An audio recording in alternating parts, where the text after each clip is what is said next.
I wrote a little song to remind you, Choice Hotels get you more of the experiences you value. The Cambria Hotel's got it all. A rooftop bar, have a ball. Bring a date, your squad, or even your mom. Book direct at choicehotels.com. Listen, all you New Yorkers. Taxi! Okay, man, we're looking around. This is the 77 WABC minicast. So I want to start with something a little different. I'll get to politics in a second. But Sophie Cunningham is my hero. She's my hero. She's the WNBA player that got into it with another player. And Sophie, all she did was extend her hand all the way out and point. And by her pointing, it's all over the internet, it drove the other player insane. So in other words, all Sophie did was throw some shade. She didn't say a word. She just pointed at the girl to let her know that she was not backing down. And apparently Sophie Cunningham is MAGA. And so all over the internet now you have photos of Sophie and other people, but Sophie and President Trump, with President Trump pointing in the camera and Sophie doing the right thing. And on one of the videos, you can't see it, obviously, folks, we're on the radio, as Donna Summer would say in her songs, but in one of the videos, you see President Trump pointing and you see Sophie Cunningham pointing as well.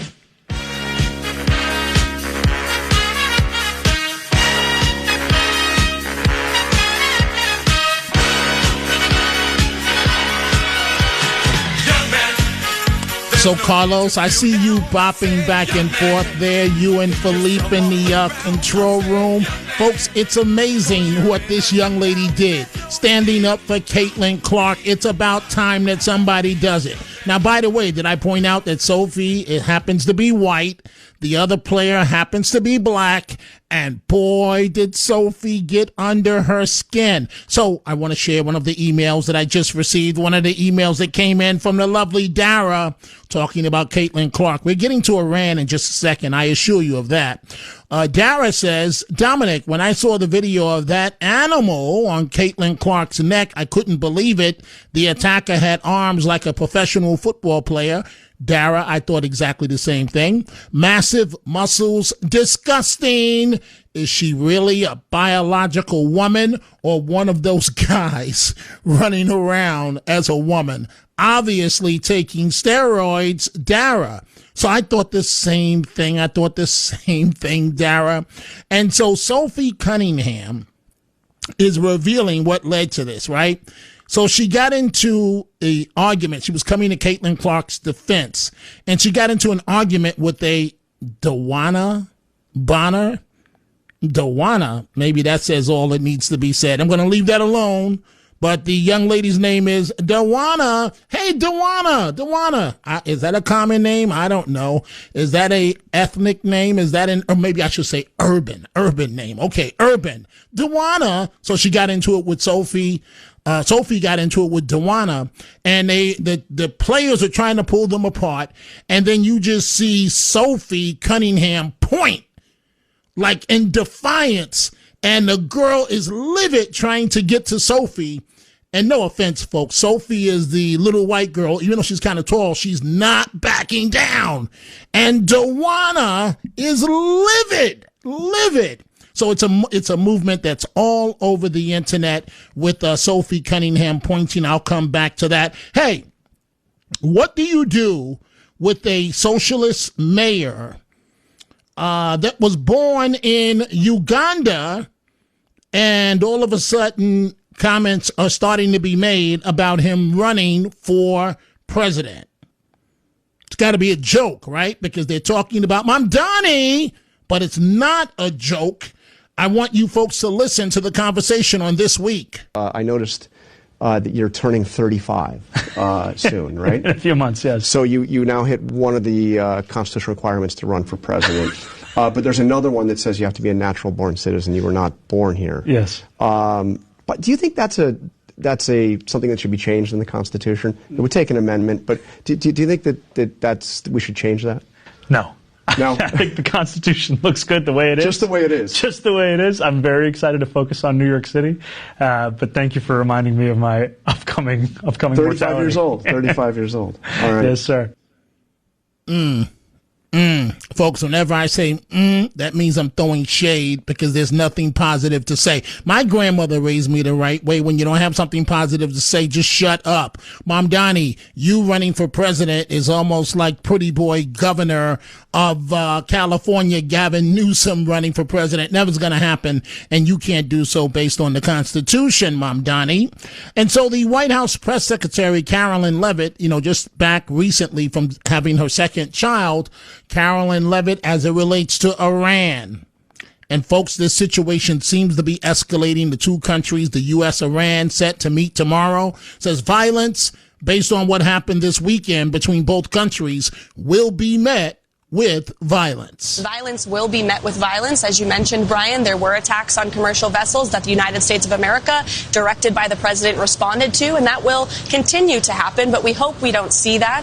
The president obviously wants to see the peace process play out, and the Iranians would be best to sign a good deal with the United States of America because the president has proven he's unafraid to use the might of our military. Look at Operation Midnight Hammer. Look at Operation Epic Fury. Either way, though, the United States of America wins. If the peace process plays, this MOU continues, gas prices will continue to tumble. We're seeing crude is lower than it was prior to the start of this excursion, as the president calls it.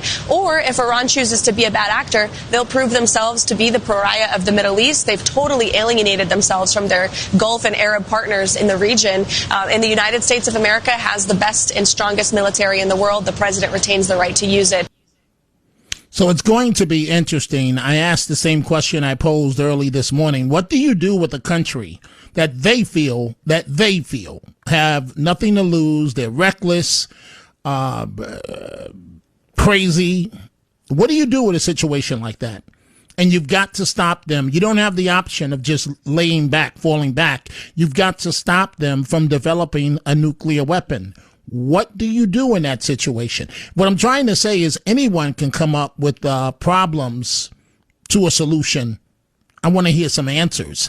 800-848-9222. The phone lines are open right now. So we saw last week in New York a number of political novices beat traditional Democrats in races for the House. A couple of incumbents went down, Dan Goldman, Adriano Espaillat.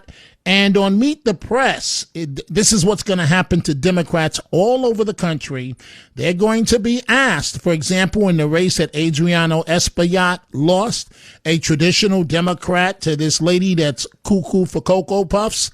They're going to face questions like this all the time. Well, let's talk about one of those candidates who won on Tuesday, who describes herself as a socialist, and that's Darlisa Avila Chevalier. She's faced criticism now over deleted social media posts. I want you to take a listen to this attack ad from her former opponent.